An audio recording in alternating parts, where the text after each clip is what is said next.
Assalamualaikum and a very good evening to Encik Fatul Rozi bin Ahmad. My name is Nur Fatin Syahirah binti Syarif. My metric number is DTE5033-ADDITIONAL. Okay, today I will make an online presentation which is risk management techniques and strategies, risk management plan and risk management process. Okay, risk management techniques and strategies. The definition of risk management are the process of identifying such risk, assessing this risk, and treating this risk. It is the practice of systematically identifying, understanding, and managing the risk encountered in the conceptualization, planning, implementation, and operation of the events. There are a few of risk management techniques and strategies, which is loss prevention, security, incorporation, copyright, risk financing, insurance, holdbacks, payment, and lien. Okay, the first one is loss prevention. This is a loss prevention that we must know when we want to do an event. Such as now, our country are facing the pandemic disease, which is affected to all people. The event had to be cancelled due to this situation. Okay, the second one is freedom from risk and the threat of change for the worse. The third one is incorporation, the process of making a business into a corporation, which is business protected by specific law. The act of making a company or organization into a legal corporation. There will be company who want to invest in the event. If the event had to be cancelled, we had to give back whatever things that they invest in our event. Okay, the fourth one is copyright. The legal right to control the production and selling of a book, play, film, photograph, or a piece of music and idea from a certain event. Next is risk financing. This is the proactive process of transferring unwanted risk away from your organization to another person or organization. Risk can be transferred to another party as follows: by law such as occupiers liability, joint and several liability, employers vicarious liability, through a written agreement or contract between two parties known as contractual transfer, or through a conventional insurance policy. Okay, next is insurance. An agreement in which you pay a company money and they pay you your cost if you have an accident, injury, or you have to cancel your event in the last minute. Okay, next is holdbacks. Do not do something often because of fear or because you do not want to make a bad situation worse. We as an organizer has to explain to our customer about our current situation. Okay, payment. An amount of money that has been paid or is expected to be paid by our customer. Lien, an official order that allows someone to keep the property of a person who has paid them money. Okay, the risk management plan. Circumstances that may require contingency plan. First one is weather. Second, cancellation, labor disputes, funding shortfalls, reduced funding, and technology failures. Okay, the first one is weather. Severe weather may present hazard and risk that must be considered during the planning phase of an outdoor event. To prepare, event organizers must consider potential weather conditions and the plan of action that will be taken during such occurrences. Okay, the second one is cancellation.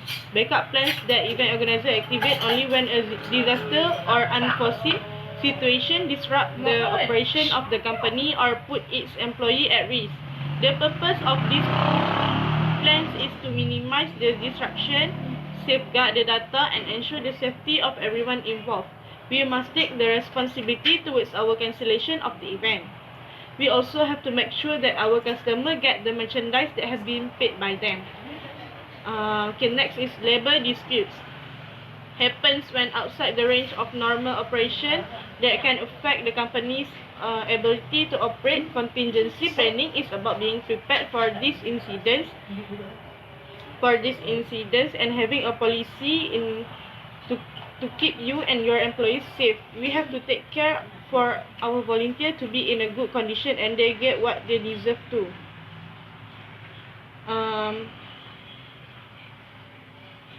Okay, funding shortfall.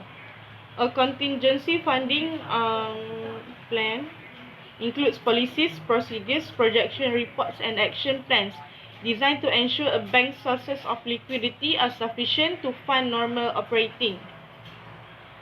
Normal operating requirements under contingent liquidity events. Organizers must make a fund for emergency situations. Reduce funding. It prepares for things such as job loss, reduction in income, a sharp reduction in the value of your home, unforeseen home repair expenses, or unexpected medical expenses. Organizers must know what is need in their event and what is don't need in their event. Organizers must know how to reduce the funds and use it for something that is more important in event. Okay, the last one is technology failures. Detail potential technology failure scenario and document a plan for each situation. Test your plan to make sure it works, such as gimmick that has been said to be done in our event suddenly did not work. We must have contingency plan to make it run smoothly without people see it such as a serious problem. Tarik.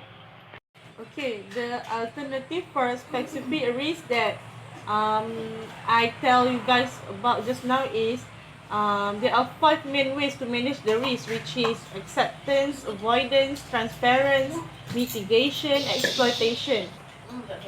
There are many ways to categorize our events' financial risk. One approach for this is provided by separating financial risk into four broad categories: market risk, credit risk, liquidity risk, and operational risk. Okay, then it is a risk management process. Managing a public event includes ensuring the safety of event organizers, volunteer, contract staff, event staff, and the public. It is highly recommended and may be mandatory that event managers have comprehensive public liability insurance and seek legal advice as part of their risk management strategy.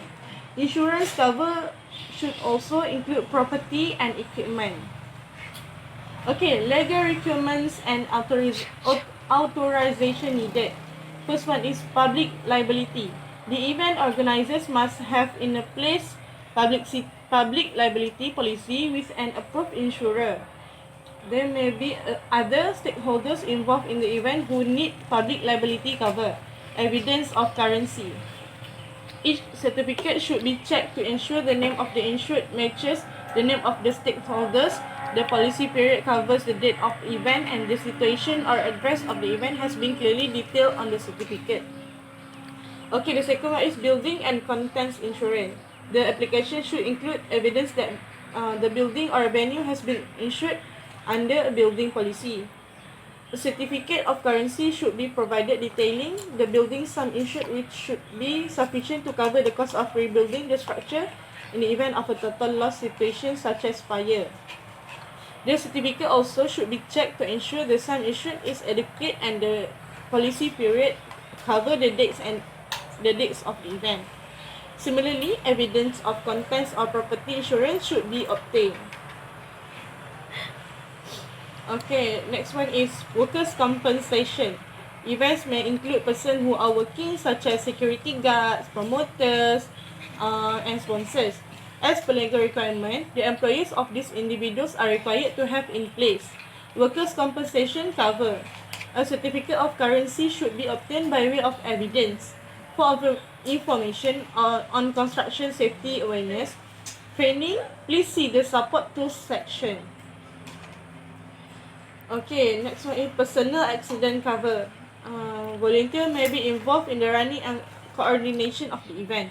Consideration may need to be given requiring this person to be covered by a personal accident policy should they suffer a personal injury. Okay, the last one is motor vehicle insurance.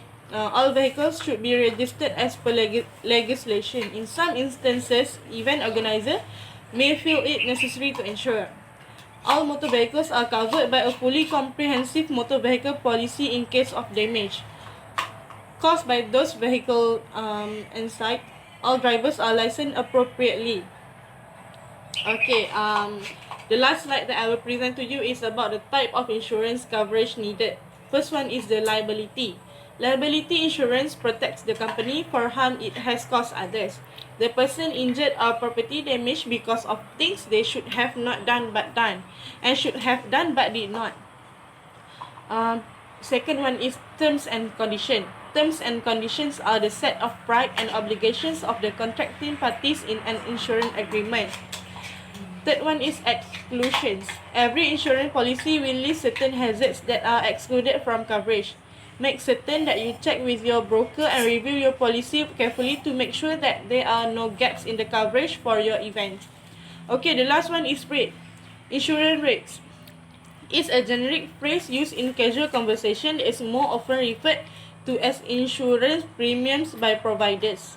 It is the price buyers pay to acquire a certain amount of insurance protection. Thank you.